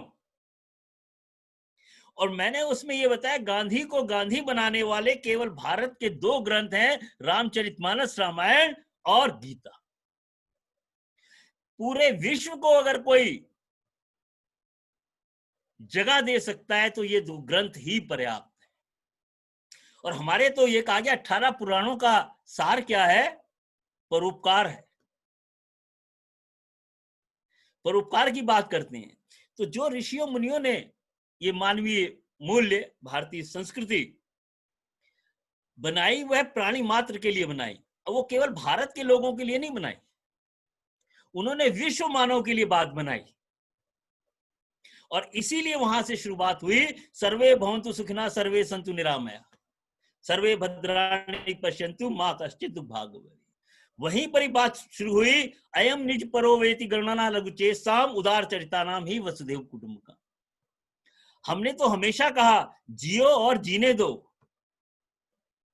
हम तो हमेशा ये कहते चले आए हैं और आज के टाइम में भी हम कह रहे हैं सबका साथ सबका विकास करें। हमने कहीं भी नारों को बदला है, नारों की मूल आत्मा वही रखी है जो हरीश भाई ने कहा 8000 साल से पहले जो थी, वही बात हम कह रहे हैं। नारों का अंदाज बदला है, मूल भाव वही है। और जब तक ये सृष्टि रहेगी पूरे विश्व में यही नारे गूंजेंगे। मैं इस मंच से ये बात पूरे विश्व तक पहुंचाना चाहता हूं। और आज पूरा विश्व घुटनों के बल जो बैठ गया, उसका कारण क्या है? उसका कारण यही रहा है कि जो दूसरे देश रहे उनकी संस्कृति का जो मूल भाव था वो अर्थ प्रधान था, वो भोग प्रधान था। लेकिन हमारी संस्कृति का जो आधार है वो आधार है संतोष भाव, सेवा भाव। हम तो कहते हैं तेन तेन भुंजी था, भोग भी करो वो भी त्याग के साथ। जब संत काव्य परंपरा का हम नाम लेते हैं तो मुझे लगता है गुरु नानक से बढ़कर कोई संत। मुझे कबीर भी प्रिय है, दूसरे भी संत काव्य परंपरा है, सगुण हो निर्गुण हो, जो ये कहते हैं अटैच और डिटैच वाली शैली। और गृहस्थ में रहते हुए अपने पारिवारिक संबंधों को बनाते हुए ईश्वर में ध्यान लगाना, यही भारतीय संस्कृति है। उनसे पूछा गया कि सच्चा हिंदू कौन है, सच्चा मुसलमान कौन है? उन्होंने कहा सच्चा ना हिंदू है ना मुसलमान है, सच्चा इंसान वो है जो मेहनत की कमाई खाता है और लंगर लगाता है, जो दूसरों को देता है। इसीलिए हमारे संतों ने कहा साईं इतना दीजिए जामे कुटुंब समाए, मैं भी भूखा ना रहूं और हरि भी भूखा ना जाए। तो भारतीय संस्कृति की जो बातें हम कहते हैं पर उपदेश कुशल बहुतेरे, भारतीय संस्कृति का जो मूल अर्थ है वो मूल अर्थ है सम प्लस कृति। सम्यक रूप से कृति माने कार्य करना, आचरण करना। और यही गीता में कहा है मनसा वाचा कर्मणा, जो कार्य होता है वो संस्कृति कहलाई जाती है।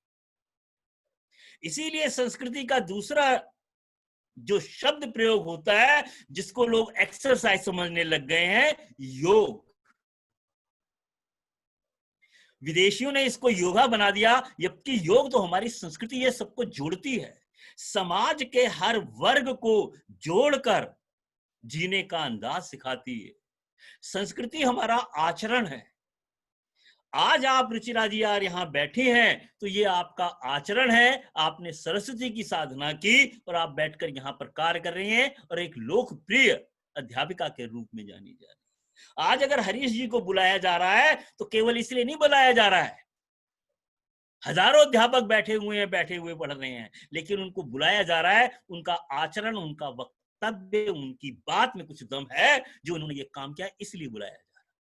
तो सबसे पहले संस्कृति का अगर कोई आधार है तो वो आचरण है। और जिस व्यक्ति ने अपने आचरण को मनसा वाचा कर्मणा कर लिया उसको कोई भी नहीं था।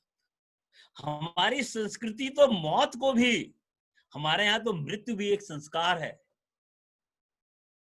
हम मौत में भी क्या करते हैं, सब दाह संस्कार करते हैं, तेरहवीं करते हैं, उसके बाद भोज लगाते हैं और फिर उस रूप से मिलते हैं।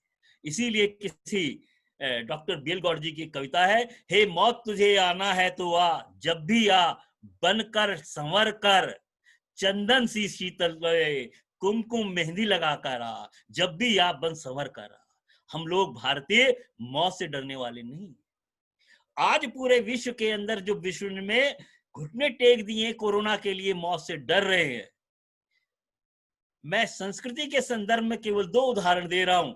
आज आप पूरे जो कि यूनिवर्सिटी खुली है, व्हाट्सएप यूनिवर्सिटी खुली हुई है, आपने देख रहा है रोज मैसेज आ रहे हैं और फॉरवर्ड हुए जा रहे हैं। आप देख लीजिए, किसी भी देश के ऐसे नाम बता दीजिए जहां पर भारत सरकार के साथ साथ मानव समाज, मानव संस्था, मनुष्य एक दूसरे की सेवा भाव में करने पे लगा। जब मैं देखता हूं चलती हुई गाड़ी के अंदर, हरीश जी, सिख संप्रदाय के लोग रोटी पानी दे रहे हैं, इस तरह से दे रहे हैं, अद्भुत होती है। मुझे पोलैंड के अंदर प्रधानमंत्री जी तो कहते हैं एक बार मेरा 56 इंच का सीना है, मुझे और 56 इंच से बढ़कर मुझे अपना सीना लगता है कि मेरा देश, उस देश के अंदर मैं जन्म लिया। और यहाँ के लोग जब भारत की बातें ऐसे करते हैं और जब मैं उन्हें किस्से सुनाता हूं तो वो लोग और ज्यादा आश्चर्यचकित। इसी संदर्भ में मैं एक बल्गेरिया की डॉक्टर मोना कौशिक का नाम ले रहा हूं। 30 साल से वहां रह रही हैं, यूनिवर्सिटी में पढ़ा रही हैं, लेकिन उसके साथ साथ भी क्या योगा की क्लासेस हैं, आयुर्वेद की क्लासेस है और भारतीय संस्कृति का परचम लहरा रही हैं। वो किसी पुरस्कार की मोहताज नहीं है, किसी लालच में नहीं, मानव सेवा हो। और बल्गेरिया के अंदर इतने बल्गेरिया के लोग उनके भक्त बन के उनके चरण छूते हैं, तब मुझे मोना कौशिक को देखकर मेरा सर और फक्र से ऊपर जाता है, ये भारत। आज मैं पोलैंड के अंदर हूं तो डॉक्टर शुक्ला कोई महत्व नहीं रखते, मैं केवल भारत का प्रतिनिधित्व करता हूं, भारतीय हूं। मेरे द्वारा किए गए किसी भी काम से मेरा देश अगर कलंकित होता है, शर्मसार होता है, तो मुझे चुल्लू भर पानी में डूब मरना चाहिए। हमारा आचरण, हमारी भाषा हमारे देश को चार चांद लगाता है। इसी संदर्भ में स्वामी राम तीरथ जी का एक और उदाहरण दे रहा हूं मैं, कि स्वामी राम तीरथ जी जापान गए, तो जापान में घूमे फिरे, जो उनके भक्त जब उन्हें छोड़ने आए तो उन्होंने स्टेशन पर खड़े होकर देखा और उनके मुंह से निकल गया कि शायद जापान में अच्छे फल नहीं मिलते। तो एक युवक अपनी प्रेमिका को छोड़ने आया था, उसके कानों में ये बात पड़ गई, वो उसने प्रेमिका को तो वहीं छोड़ा, बाहर गया और एक फल का टोकरा लाया और उसने स्वामी जी को दिया। स्वामी जी ये फल, स्वामी जी को लगा शायद ये फल बेचने वाला होगा, उन्होंने कहा इसके पैसे लीजिए। कह नहीं, इसके पैसे नहीं लूंगा मैं, बिल कहना फिर मैं फल नहीं लूंगा। कहना अगर आपने करना ही चाहते हैं तो आप ये कर दीजिए कि इस फल की बजाय जब आप भारत जाएं तो भारत में किसी से ये मत कहना कि जापान में अच्छे फल नहीं मिलते। यह देशभक्ति होती है, उस देश की संस्कृति है, जिस उस छोटे से कार्य से उस देश का नाम रोशन हुआ, उस देश को लोग राष्ट्र प्रेम के नाम से जानने लगते हैं। तो हम भी कोई ऐसा आचरण करें कि जिसके कारण हमारे देश का नाम उज्जवल हो, आगे बढ़े। हमारा आचरण और व्यवहार में भी बहुत अंतर है। लोग आचरण को ही व्यवहार समझ लेते हैं, जबकि आचरण तो बंद, आचरण की कोई भाषा नहीं होती, आचरण अपने आप व्यक्त होता है, जबकि व्यवहार की भाषा है। अगर मुझे रुचिरा जी से काम है तो मेरी वाणी में कुछ ना कुछ लचर पचर या मिठास आ जाए। एक बंद कमरे के अंदर जब आचरण होता है, जिसको देखते हैं, और प्रेमचंद जी ने परीक्षा कहानी लिखी सरदार दीवान सिंह को रियासत के लिए, उसके आचरण से पहचाना। वही कहानी मनु भंडारी ने कमरे कमरे लिखी, जिसके अंदर आचरण के बारे में बताता है। और वही कहानी 2019 में जिन्हें नोबेल पुरस्कार मिला, पोलैंड की ओल्गा तोरगाचुक ने, कमरे तथा अन्य कहानियां, वो उस कमरे के अंदर दिखाती हैं कि 3 कमरे हैं, होटल का दृश्य है, और वहां जो काम करने वाली महिला है उन 3 कमरों में जाती है। तो पहले अमेरिकन कमरे में जाती है, तो वहां पर जाते ही उसको बड़ी दुर्गंध सी आती है, देखती है टीवी खुला पड़ा हुआ है, खाने की पीने की चीज इधर पड़ती हुई है, बोतल उधर पड़ी हुई है, वॉशरूम के अंदर बाल पड़े हुए, तरह तरह के देखकर वो सर्विस करके चली आती है। दूसरा वो देखती है जापान के जहां पति रह रहे हैं, उस कमरे में जाती है, एक अजीब सी सुगंध, आत्मीयता का संबंध, बिल्कुल साफ सुथरा कमरा है, कोई चद्दर पर सिलवट नहीं पड़ी है, जो चीज जहां रखी है वही है, लगता है किसी ने प्रयोग भी नहीं, साफ सुथरा वैसा। उस सौंधी महक को लेकर उससे कोई बातचीत नहीं करती, लेकिन उस कमरे में रहने वाले लोगों के आचरण को देखकर जो वह प्रसन्न होती है, हर्षित होती है, उल्लसित होती है, उस देश से, उस देश की संस्कृति को पहचान लेती। इसी संदर्भ में मैं जब यहाँ कॉलेज में आया और मैं यूनिवर्सिटी में अपने डिपार्टमेंट में मैंने आकर देखा कि हमारे कमरे के अंदर, पोलैंड के अंदर जो यहाँ की चेयरपर्सन है, उन्होंने कमरे के अंदर सारे भारतीय देवताओं के चित्र लगा रखे। मुझे यही नहीं लगा कि मैं पोलैंड के अंदर हूँ, यूरोप के उस देश के अंदर हूँ, भारत के अंदर। और मुझे लगता है शायद भारत के भी अंदर कमरों के अंदर हम देख लेंगे तो देवी देवता के फोटो नहीं लगे होंगे, वर्तमान किसी नेता के फोटो नजर आ जाएंगे आप। इस रूप में हम किस प्रकार वो संस्कृति को कर रहे हैं। यूरोपीय 20 भाषाओं के अंदर रामचरितमानस का अनुवाद यहां पर भी हुआ है।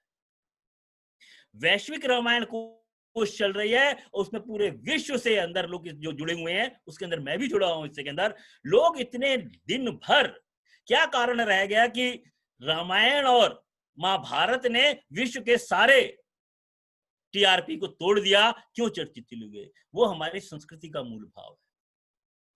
क्योंकि मैंने अपने गुरुओं से सीखा कि जब तक मैं विद्यार्थी रहा, कभी उन्होंने मुझे 5 पैसे नहीं खर्च करते। और एक सज्जन ने तो ये कह दिया, ऐसा थप्पड़ मारूंगा बाहर जाके गिरेगा तू। जेब पे हाथ ही डाली थी मैंने, जेब पे कि पैसे निकालकर मैं चाय के पैसे दे दूं।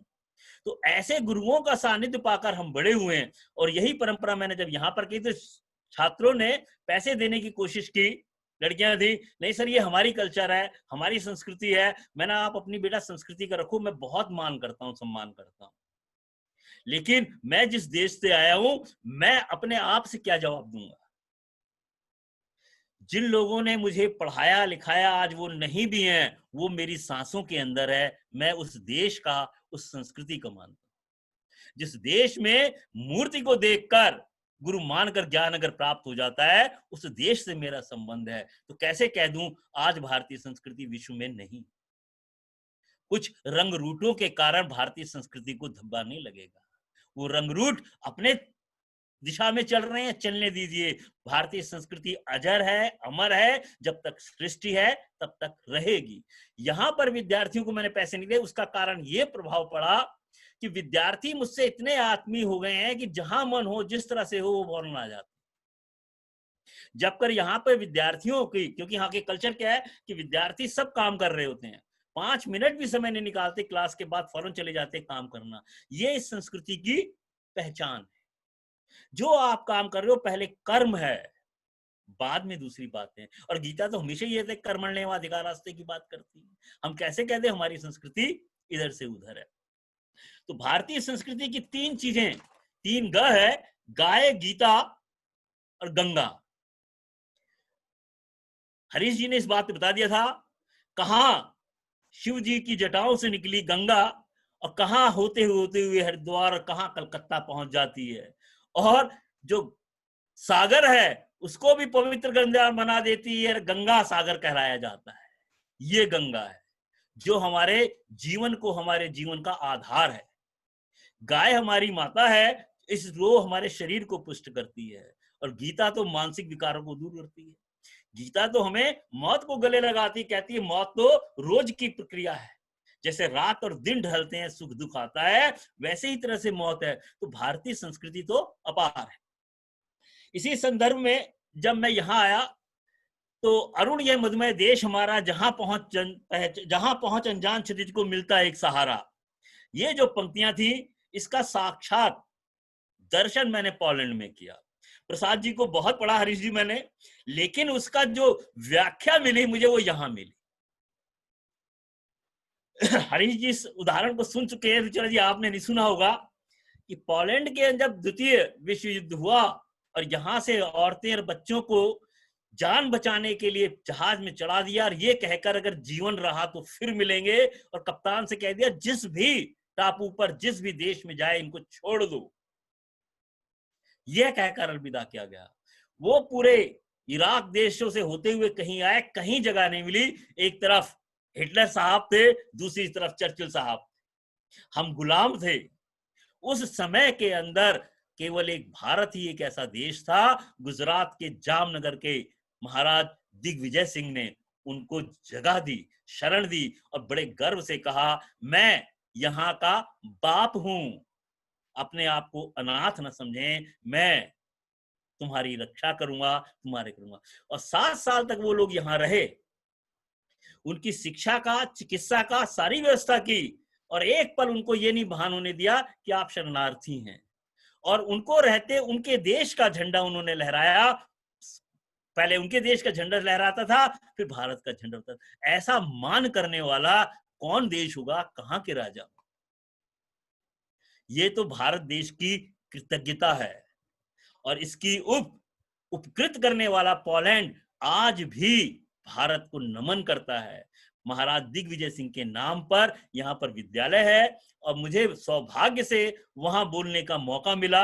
मैं अपने आप को धन्य समझता हूँ। उनके नाम पर चौराहे बने हुए हैं, मेमोरियल बने हुए हैं और हर साल वे लोग आते हैं। और अभी 2019 के अंदर भी महाराष्ट्र के अंदर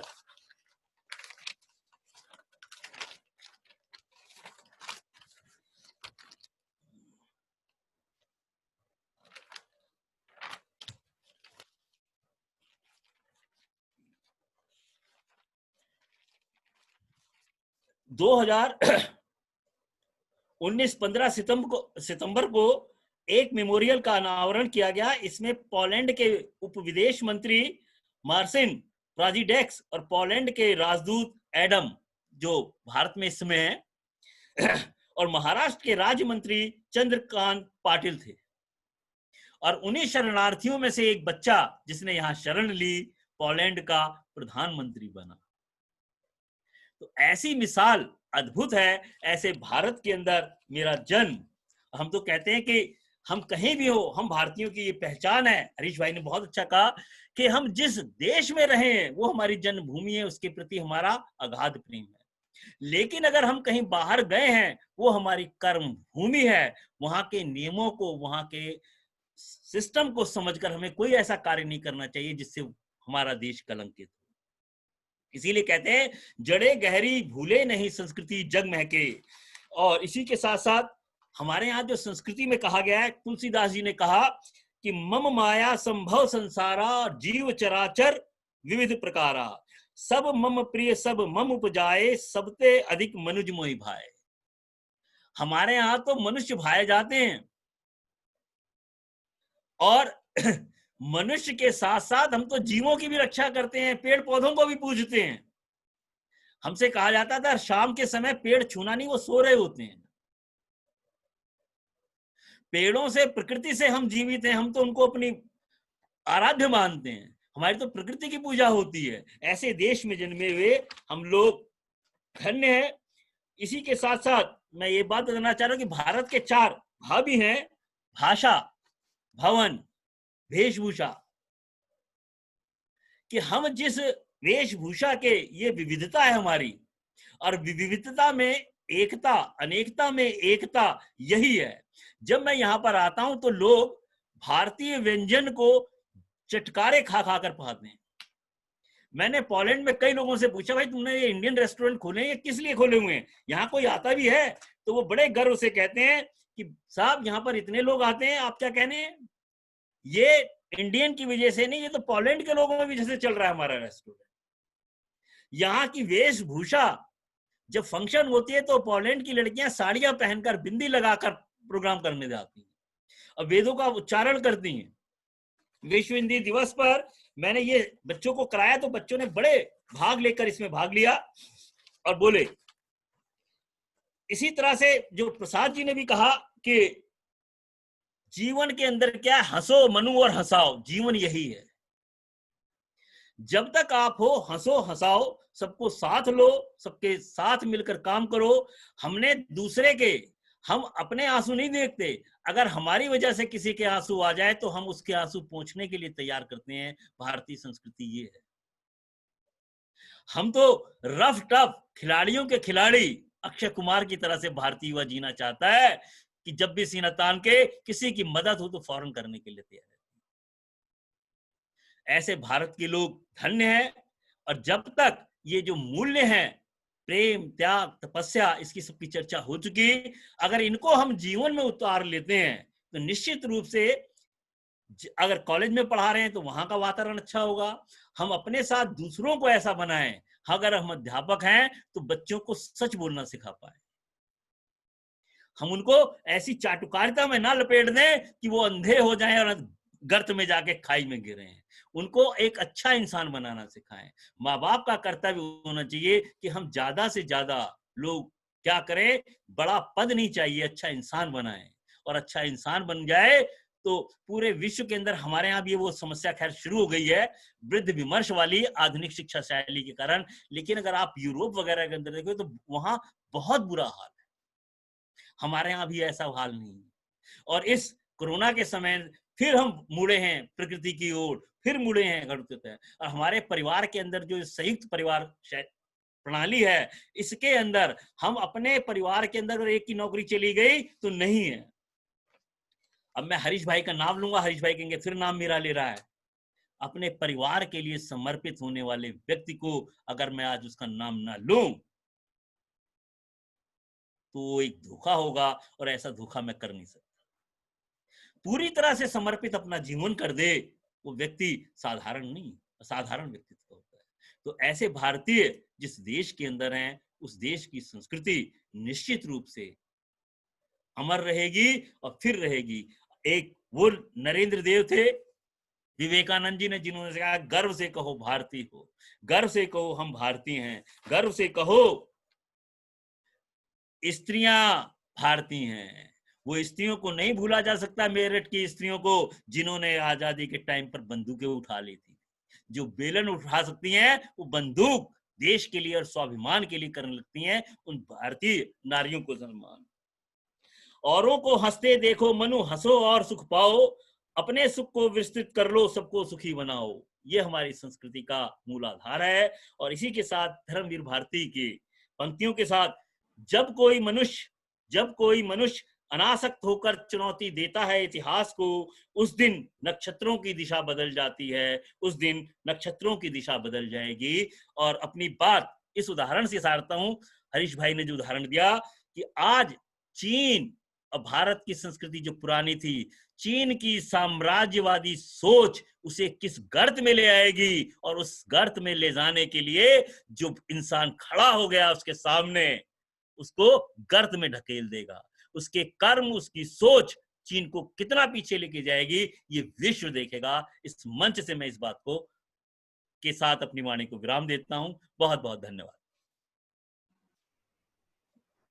धन्यवाद सुधांशु जी, बहुत ही सुंदर प्रस्तुति थी सर।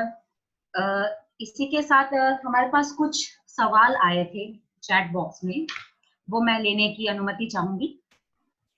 पहला प्रश्न जो है वो डॉक्टर सरिता एंड डॉक्टर नूतन वाला दोनों का था। वे जानना चाहती थी कि संस्कृति और मूल्यों में क्या संबंध है।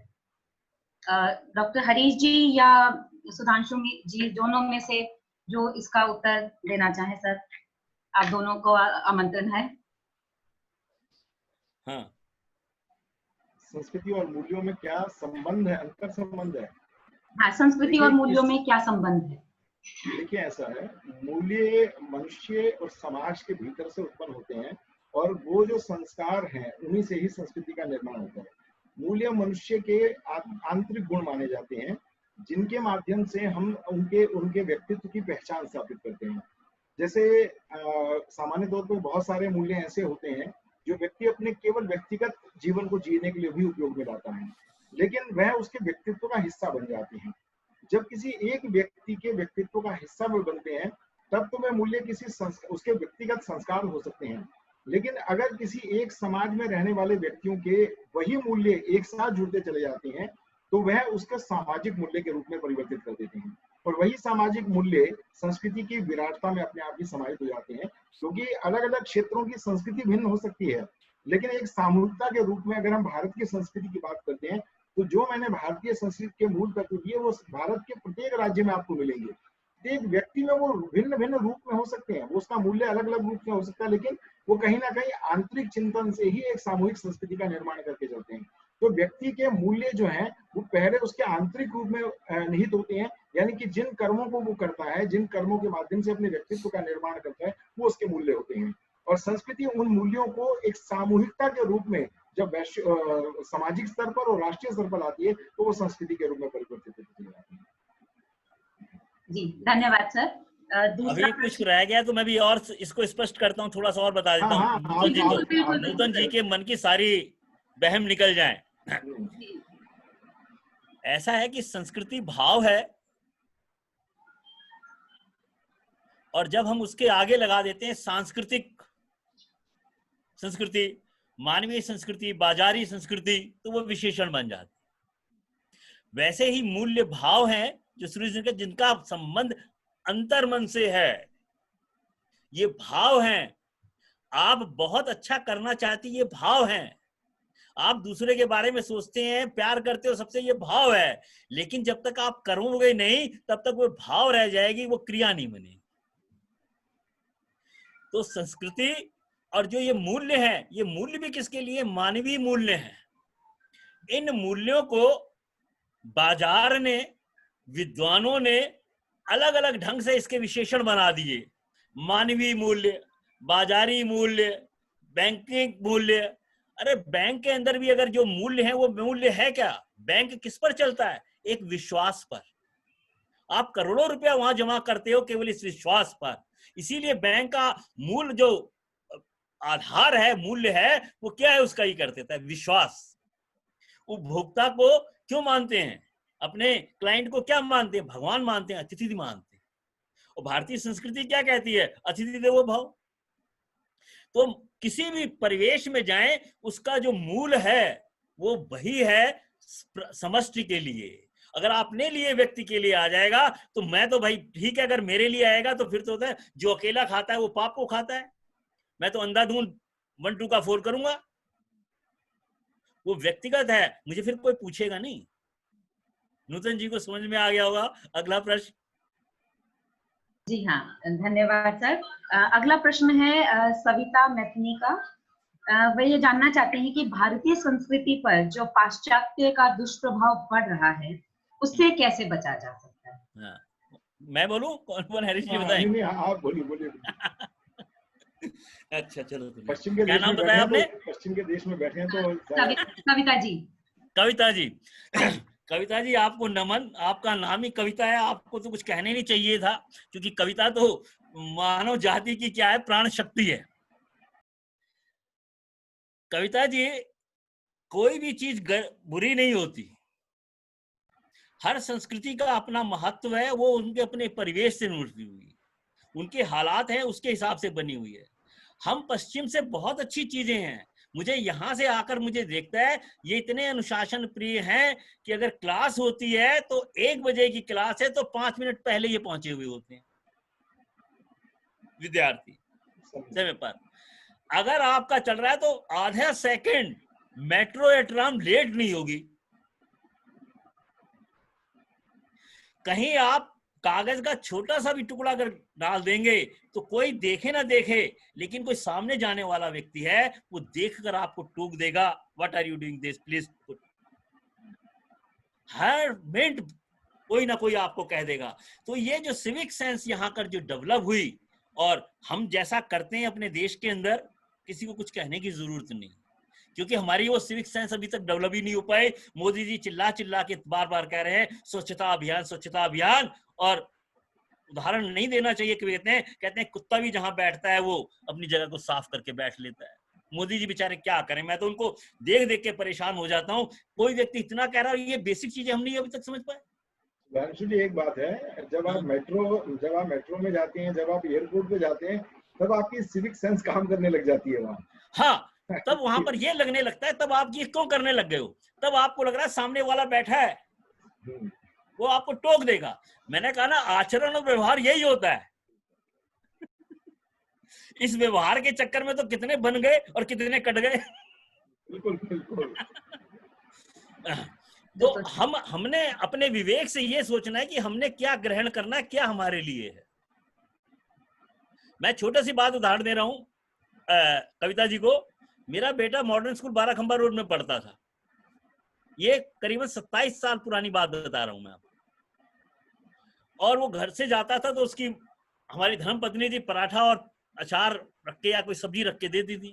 तो वहां से आया मैसेज कि आप अपने बच्चे को पराठे यार इस तरह से ना भेजें, उसे सैंडविच या इस तरह से पिज्जा या वो बनाकर भेजा करें।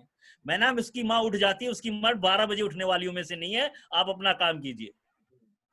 मैं अपने बच्चे को मैदा खिलाना शुरू से ज्यादा कर दूं, तो मुझे देखना है कि मैंने अपने बच्चों को क्या देना है।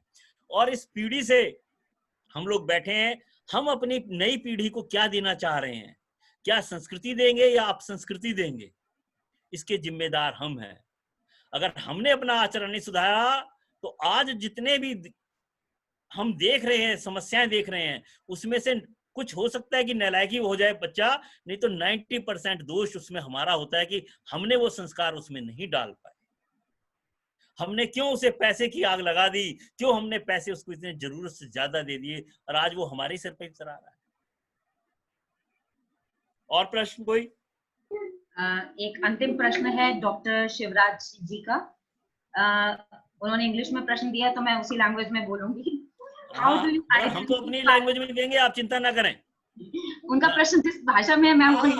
अरे फ्रेंच में पूछे, कोई बात नहीं, हम उनसे अनुवाद करा लेंगे जी। How do you identify the Dravidian culture in context with Indian culture?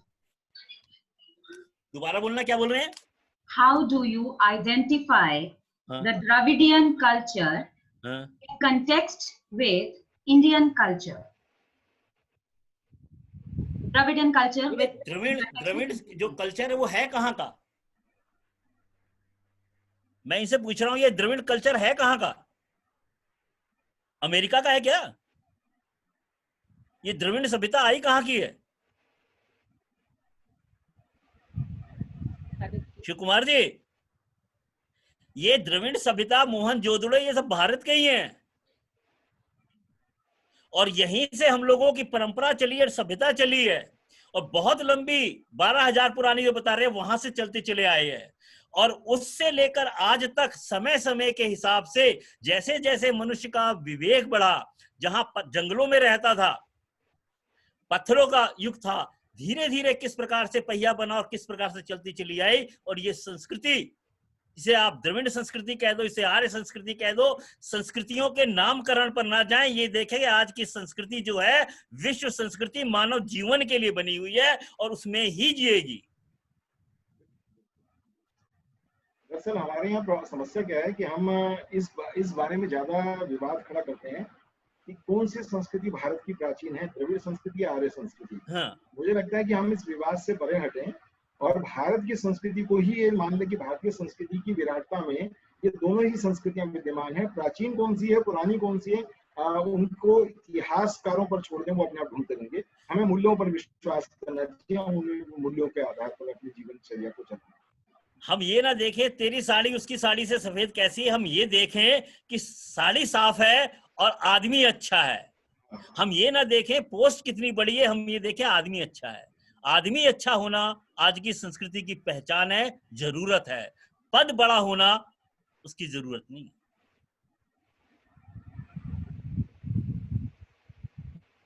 इस बहुत ही सुंदर चर्चा के बाद मैं अब श्री रुचिरा जी को धन्यवाद ज्ञापन के लिए आमंत्रित करती हूँ। रुचिरा मैम। धन्यवाद शिल्पा।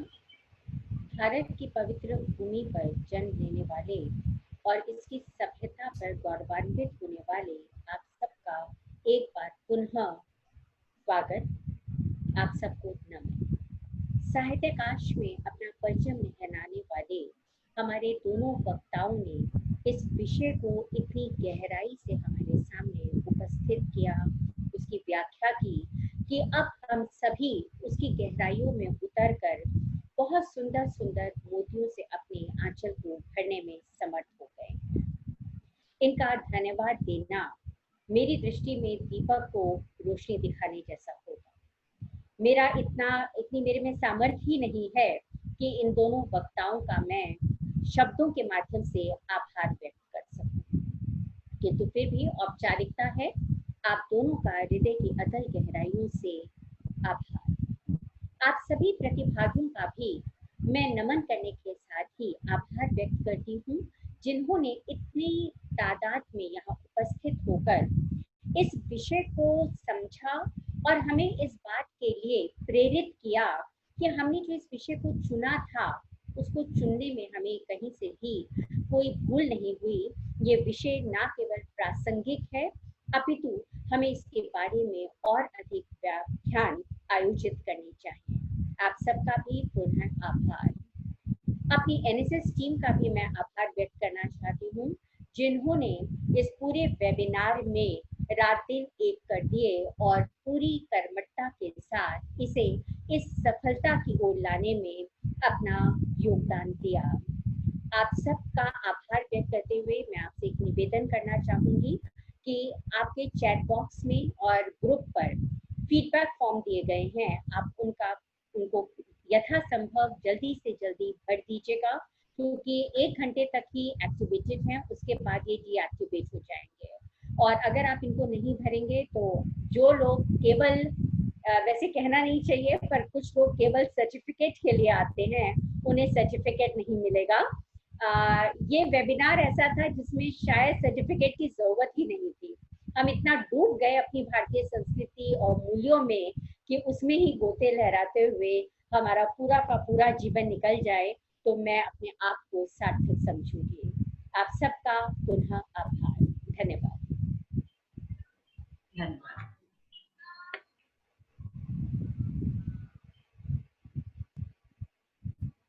आप सबसे अनुरोध है कि एक एक करके आप वेबिनार को लीव करते जाएं।